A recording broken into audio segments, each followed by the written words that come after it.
Hello and welcome back to Vita versus 3DS.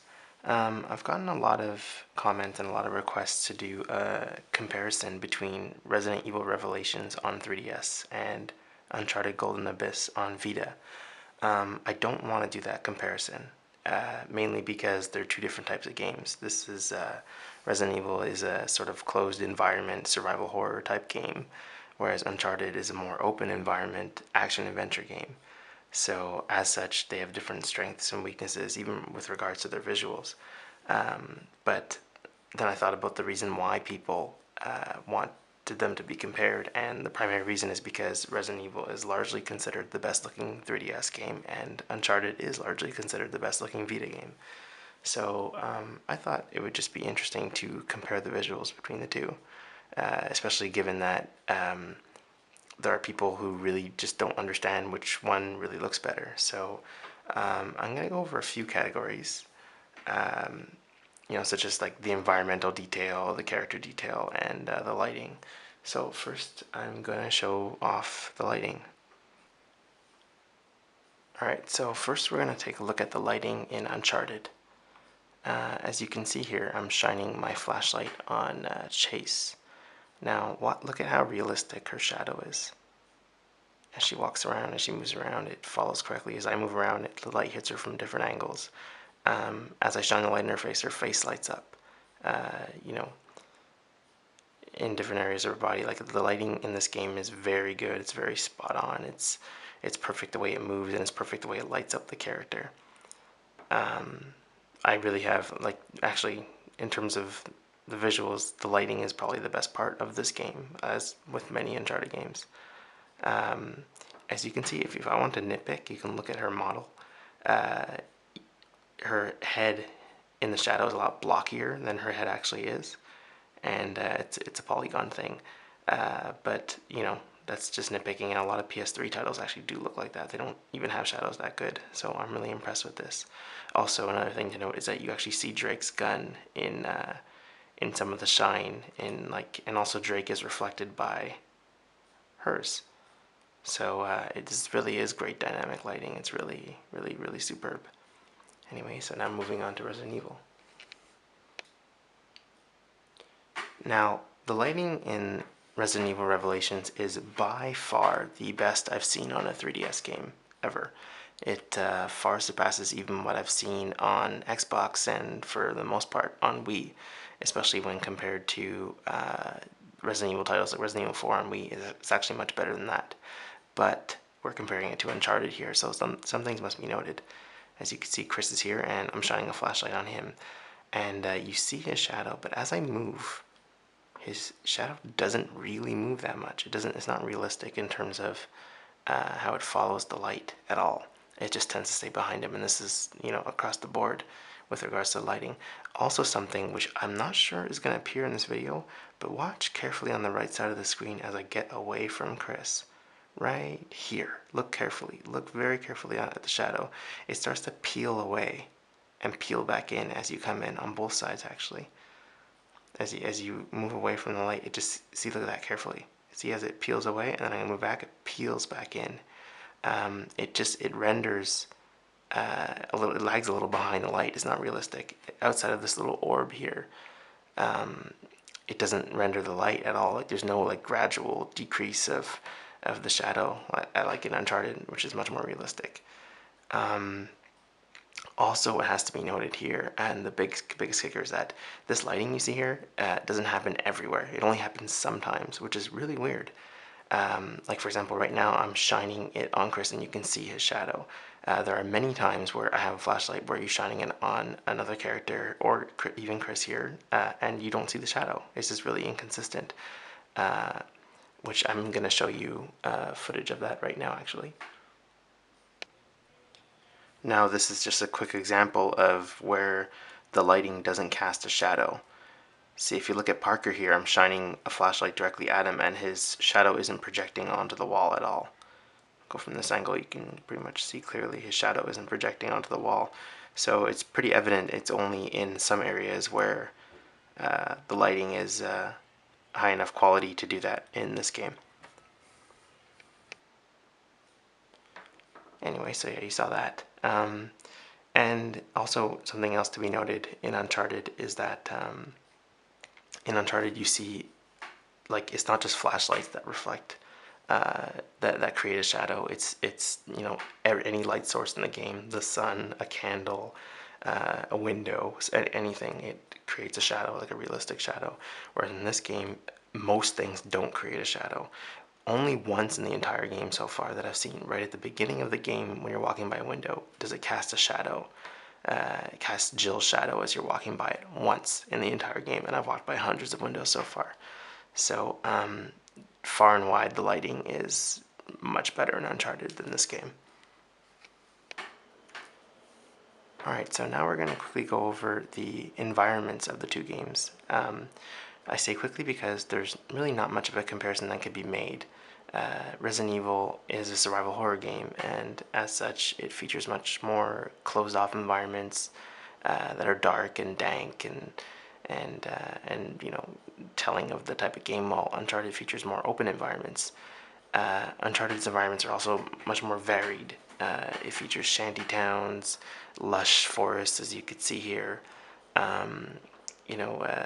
Inside environments, outside environments. It does, and caverns and things like that. So it has a good variety in it.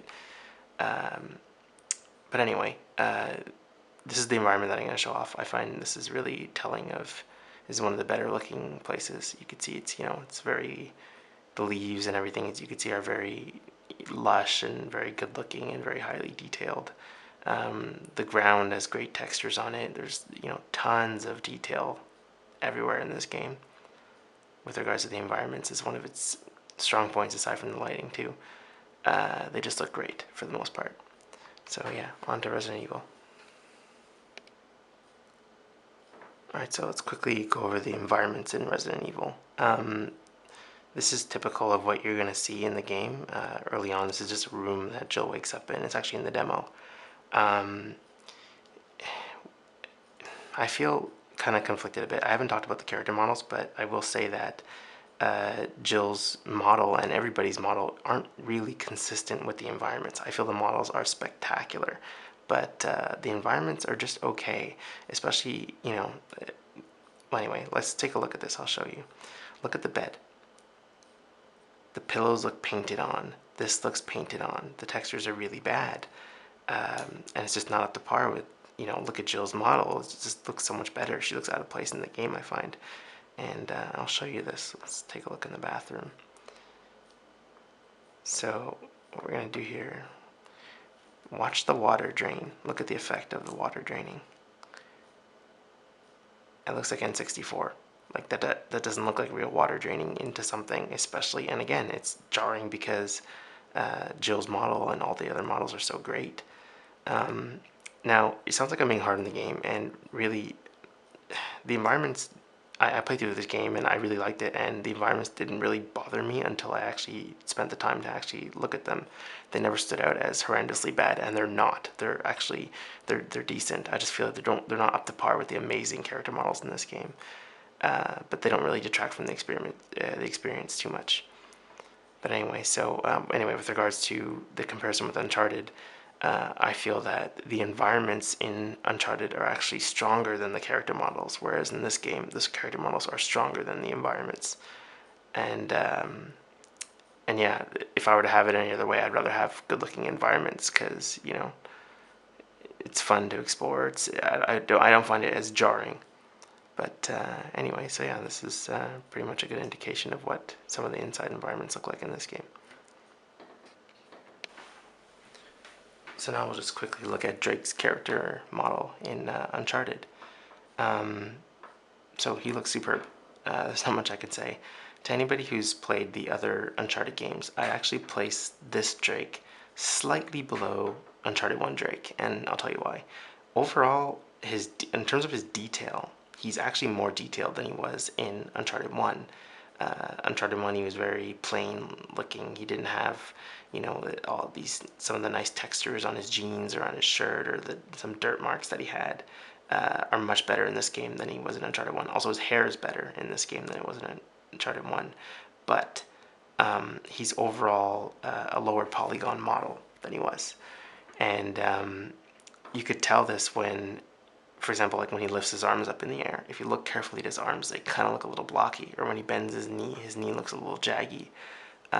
This and like exactly when he's bending over here, you can kind of tell like the way his back is flexing a little bit, and the way his back caves in just like that. Uh, it's a polygon issue. You could tell that right there. He's much lower polygon. So look at his elbow there. But this is like, extremely nitpicking. I've never seen a character model look this good on a portable before. It's pretty wild, especially the detail, like all the nooks and crannies in his shirt, and you can really see the detail in all the models. Chase, Victor Sullivan, they all look great. Something to note before I move on to Resident Evil is that Vita's native resolution is 544p. However, this game does not run at Vita's native resolution. It runs at something like 408p, which is about half of Vita's native resolution. It's anybody who's seen screenshots of this taken with Vita's screen capture, it looks extremely blown up. It looks really like pixelated and everything on our computer screens, but as you can see here, it doesn't look like that on the Vita. It actually looks much sharper, and you're looking at it through a YouTube video. I'm actually looking at it right now. It looks fantastic. It looks very sharp. 408p is fine for a 5-inch screen. However, I have seen sharper looking games, and I feel like this game, if it were in 544p, would really shine. You really see a lot more detail in Drake's shirt and his pants and everything. But that said, it's still a stellar looking game. It's still very sharp. It still looks really great. Alright, so now we're going to look at character models in Resident Evil. When 3DS first came out, I always considered it maybe slightly more powerful than PSP. I didn't see any games that looked far and wide much better. And then this game came out, and holy crap. If you just looking at this YouTube video doesn't do the game's character models justice. Jill's wetsuit actually has, like, you can actually see the texture on it on this tiny screen, and it's really amazing. The shine and everything, and her model is very high poly. Her animation while walking is great. I just find the way the way light hits her most of the time is really nice, and it's her model is just super smooth and super great. It's really far and wide better than Resident Evil 4, or pretty much any other Resident Evil aside from Resident Evil 5 on PlayStation 3, and Xbox 360, which is saying something. Her model just looks great. The textures are really good. The shaders that they use on her are really solid, and I'm very impressed with this game's character models. If I had to pick a winner, see, I'm conflicted here. Objectively, Uncharted's character models do look better. They're just more detailed. Drake just has more detail in him, but that's due to the power of the hardware. But I feel that, given that 3DS is a weaker system, and how close that Jill's model actually comes to Drake's model in terms of the detail and the textures and everything, I actually want to score this a win for 3DS in terms of the character models, because the system is quite a bit weaker, and this is a close battle in terms of the character models. So bravo Capcom. This is easily the best looking. I see it being the best looking character models on a 3DS game for a long time.